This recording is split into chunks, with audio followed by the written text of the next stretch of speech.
mana metode simplex digunakan untuk menyelesaikan masalah optimasi yang melibatkan 3 variabel atau lebih yang tidak diselesaikan dengan menggunakan metode grafik dengan menggunakan bantuan tabel. Yaitu metode simplex dibedakan menjadi 2, yaitu penyelesaian kasus maksimasi untuk mencari keuntungan dan kasus minimasi untuk mencari biaya minimum. Yang seterusnya itu metode simplex dikembangkan oleh George Dantzig pada tahun 1947 yang merupakan lanjutan dari penyelesaian grafik. Ada beberapa hal yang diperhatikan dalam membuat bentuk baku atau standar metode simplex adalah: yang pertama yaitu nilai kanan fungsi tujuan harus bernilai 0. Yang kedua yaitu nilai kanan fungsi kendala harus positif. Apabila negatif, nilai tersebut dikalikan dengan min 1. Yang ketiga yaitu fungsi kendala dengan pertidaksamaan kurang dari atau sama dengan dalam bentuk umum dirubah menjadi persamaan sama dengan menambahkan satu variabel slack, yang dimana variabel slack adalah kapasitas lebih yang tidak digunakan atau ide dari unit produk bersangkutan.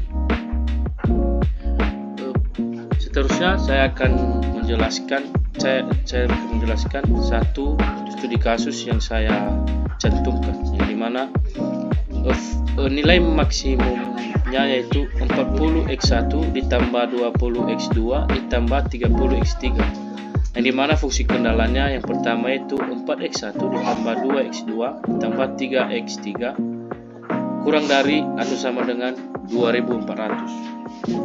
Yang kedua yaitu 3x1 ditambah 5x2 ditambah 2x3 kurang dari atau sama dengan 3000. Yang berikutnya yaitu 2x1 ditambah 3x2 ditambah 4x3 kurang dari atau sama dengan 2000. Untuk menyelesaikan masalah di atas dilakukan dengan langkah yang pertama, mengubah fungsi tujuan. Untuk mengubah fungsi tujuan yaitu kita ubah fungsi maksimum menjadi negatif, yang dimana z sama dengan 40x1 ditambah 20x2 ditambah 30x3 menjadi z min 40x1 dikurang 20x2 dikurang 30x3 sama dengan 0. Yang kedua yaitu mengubah fungsi batasan. Untuk mengubah fungsi batasan kita ubah fungsi kendala menjadi 4x1 ditambah 2x2 ditambah 3x3 ditambah s1 sama dengan 2400. 3x1 ditambah 5x2 ditambah 2x3 ditambah s1 sama dengan 3000. 2x1 ditambah 3x2 ditambah 4x3 ditambah s1 sama dengan 2000.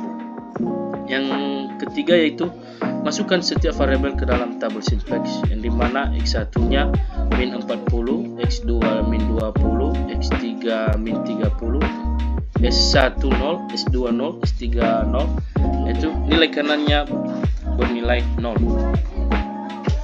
Yang berikutnya yaitu menentukan kolom kunci, yaitu dimana lihat baris Z yang dengan nilai terkecil, yang dimana nilai terkecil dari kolom kunci ini yaitu min 40, yang saya berikan tanda warna merah. Yang kelima yaitu menentukan baris kunci. BK dapat diketahui dari nilai indeks yang terkecil berdasarkan pembagian nilai kanan terhadap kolom kunci, yang dimana nilai indeksnya terkecil adalah 600, yang dimana saya tandai dengan warna kuning, yaitu disebut dengan baris kunci.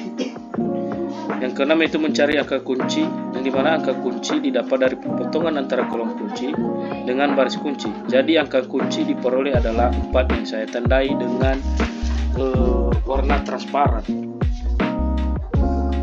Yang berikutnya itu membuat baris baru kunci BBK.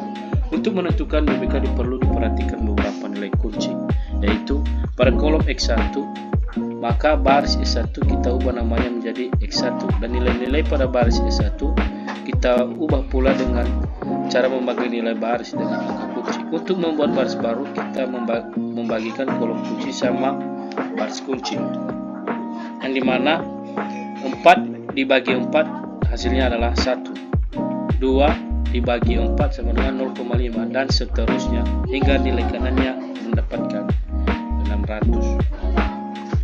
Yang berikutnya itu mencari baris baru selain baris baru kunci, yang dimana baris baru sama dengan baris lama dikurang angka kolom kunci X nilai baru baris kunci,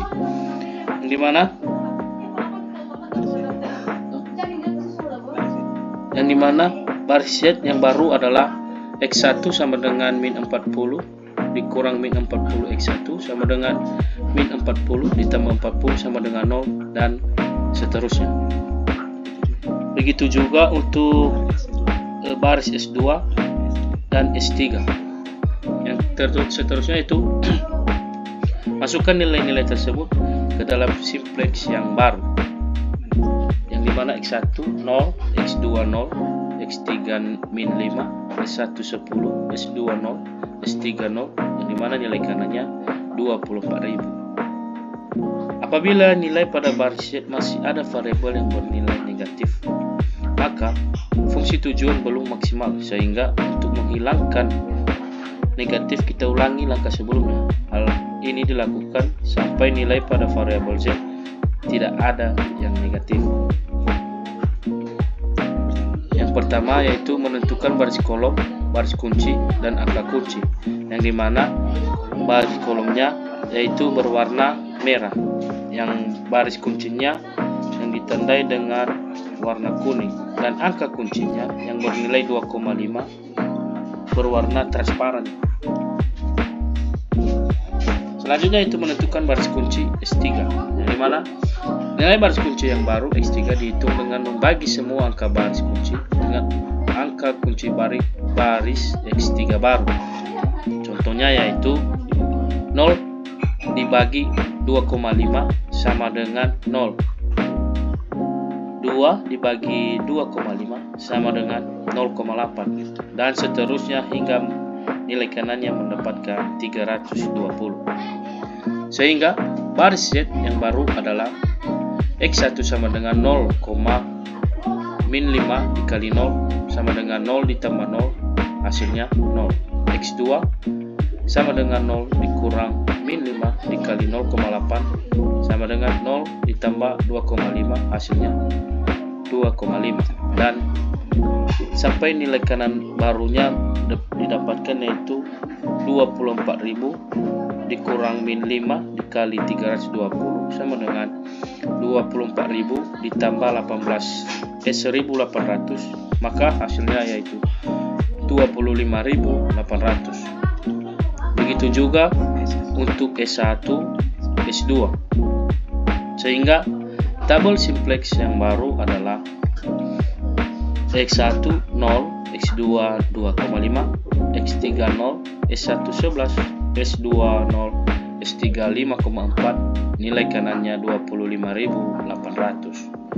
Catatan, karena seluruh variabel pada fungsi Z sudah bernilai positif, maka fungsi tujuan sudah maksimal, sehingga dapat kita simpulkan bahwasanya untuk memperoleh hasil maksimum, perusahaan harus memproduksi yang pertama X1-nya yaitu 330 unit, X2 1440, X3-nya yaitu 320 unit. Baik, sekian penjelasan saya tentang metode simplex ini. Saya ucapkan terima kasih Yahoo.